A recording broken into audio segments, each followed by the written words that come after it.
You are still watching This Morning on ITV. It's time now to go to our second talking point, where we'll be looking at women in governance and what we expect from them. So many engaged by the president. I know most time there's this saying that what a man can do, a woman can do it better.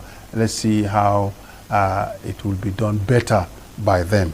And of course, to do this, I have with me the APC women leader for the FCT, who also doubles as the former SA to the Minister on Women Affairs.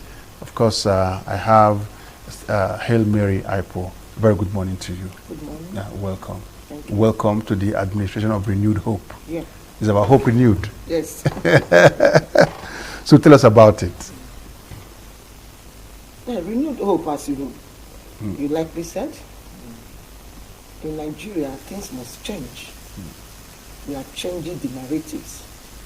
You can see a few days ago, the First Lady, Senator Oluremi Tinubu, gave out scholarship to the poorest of the poor in our society.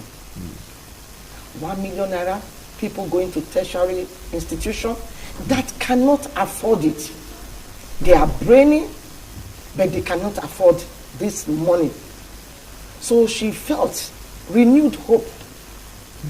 Hope renewed makes everybody to be at peace. And we are at peace again in Nigeria now. Though things are not how we expected I was it to be. actually going to ask you about that. Yes. In the midst of scarcity, in the midst of suffering, in the midst of pains, in the midst of people, losing their job because, the owners can no longer, sustain it. A renowned pharmaceutical company just moved out of Nigeria to a neighboring country. Many persons have lost their job as a result of that. Which hope is renewed? Yeah. What I'm saying, before a woman gives birth, it goes through a traveling period. That's the period we are in now. This government just started a few months ago, and renewed hope.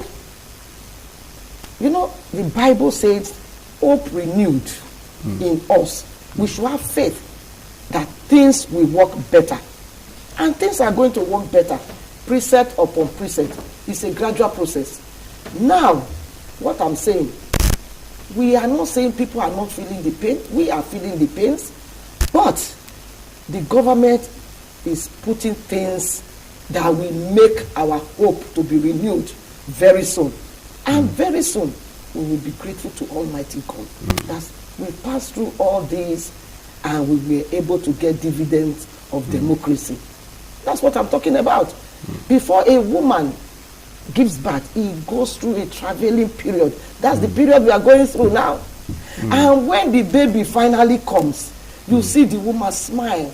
At the day of labor, you see her groaning, she's crying. Oh, what is going to happen to me? What is going to happen? In 5 minutes time, you see her. She's carrying her baby and she's happy and she's so excited. So this is my baby. And the pain will just ease off. You won't feel that pain again. That is what we are going through in Nigeria right now. Let's give it a try. Before you know it, you see. But you know that when the woman is pregnant and throughout that period, and especially when she's in labor, you know that it is time.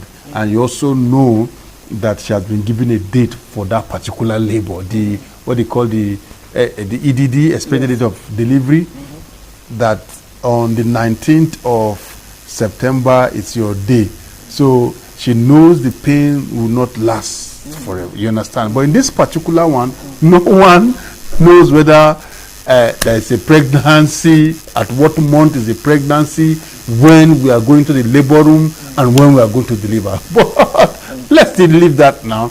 You've got some persons, that the president engaged to work with him. Lots of them, where the Musawa, of course, the Beta Edu, the list is there. What do we expect from them? We expect them to do well, and they have started so well. These are political, intelligent, very on point women. that I know. They are not women that they just pick from nowhere. They participated, they started so well, intelligent women. So now they are just starting, and we expect them to deliver the renewed hope that is expected of them to the people of Nigeria. And let me tell you, these people are not just push around. These are intelligent people. They are great politicians. The president took time in selecting them, and we are grateful to the president that women participation in this time around these are women we know. We really know these women, and we know the stuff they are made up of, and we know with them, women are good managers, and women are very thorough. When you train a woman, you are training the nation, and we know that these women, we help the president to deliver dividend of democracy. When you were talking about women and children, the good thing is that there's a ministry for that particular affairs, for their affairs, so to speak, and we have a very bright lady there who also is a medical doctor. We have seen her as a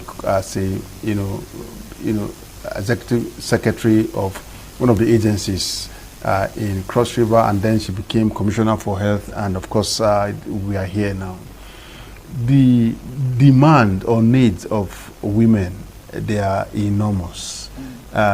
What is the possibility that she'll be able to deliver? One, tackle their needs in terms of, it may not be her responsibility, but when somebody is in charge of humanitarian affairs, humanitarian has to do, it's all encompassing. And so for some women that are in rural areas that need one form of barrier, contraceptive, family planning commodity, and they don't seem to know where to get, or it is expensive for them to get, or they have difficulty transporting themselves to where they will get it. What can she do as a humanitarian minister? For me, I know better Edu. She was the national woman leader. She knows the pain of women. She has gone to the nooks and crannies of this country, Nigeria, and she has visited all states of the Federation, and she knows the pain of women and children. And being in the humanitarian services now is a plus for us as women, because she already knows they said, who feels it knows it all. She already knows it. She already knows how to deal with these people. And mind you, she's a medical personnel. She knows what to do to reach out to these women. And we have all this NGO under her also that she can send to the nooks and crannies of this country, Nigeria. And we also have maternity homes nearby in various states, in local government, that the grassroots women can reach out to. This is not a problem. The problem is getting connected to this grassroots, and which I'm telling you now, Better Edu, as the Minister of Humanitarian, has been dealing with women. So she knows the button to press to get to these people. And we are so grateful. She's very intelligent. She's intelligent. She knows what to do. Combined with her braining attitude, combined with her medical history. So, but if you are to advise her, what should be her starting point? Women, the needs are so many. What should be her starting point? Because there are those who want startup park to start selling akara. There are those who want startup park to rent a shop and of course selling provision. There are those who already have acquired one skill or the other, be it in tailoring or in hairdressing, and there are so many. There are those who just want to sit down, give me the money, let's eat it. You know, I can talk about Betta Edu. She has been into there are many of them. Even in the FCT now, they will say, okay, the Minister of State is like the deputy governor when you are in state level. So that one too, she's got about 6 area council to deal with. There are so much she can do, and the people are expecting her. Men, women of the 6 area council of the FCT are expecting her to provide, some item that will alleviate their suffering and put food on the table. So there are many of them. For me, it's all about skill and empowerment. When you give a woman skill, you monitor if she's really doing it. Look, all of us cannot be in government sector. True, that's true.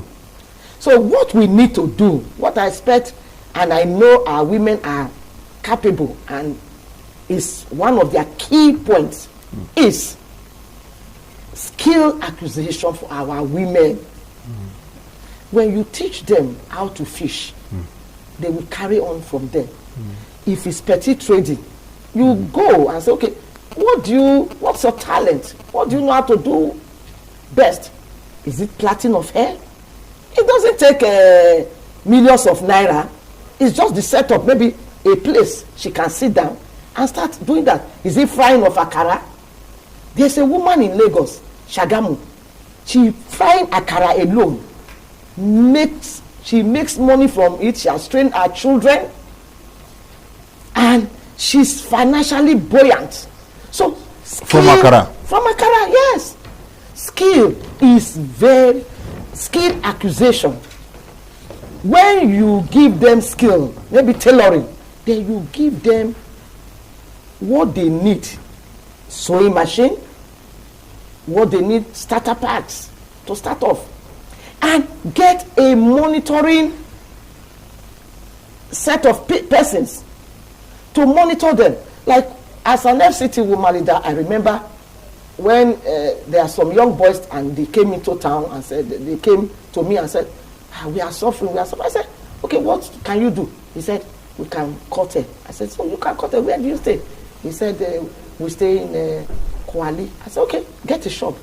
All of you, about 5 of you, you can have a shop. Then you get your table and chair. Then people are coming in. You are cutting their hair. You are getting your money. If you do it well, they will come again. They will come again. And we bought them clipper. Then clipper was very cheap, 5,000 naira. And these boys today, they have gotten other, established in other area council, and they are making their money. They are not relying on. They are not depending on anybody. Depending on anybody. They can make their money on their own. So this is very key. And if we sit down, it's all about planning. Okay, women from this area council, what are we going to do? Skill. Okay, let's teach them catering services.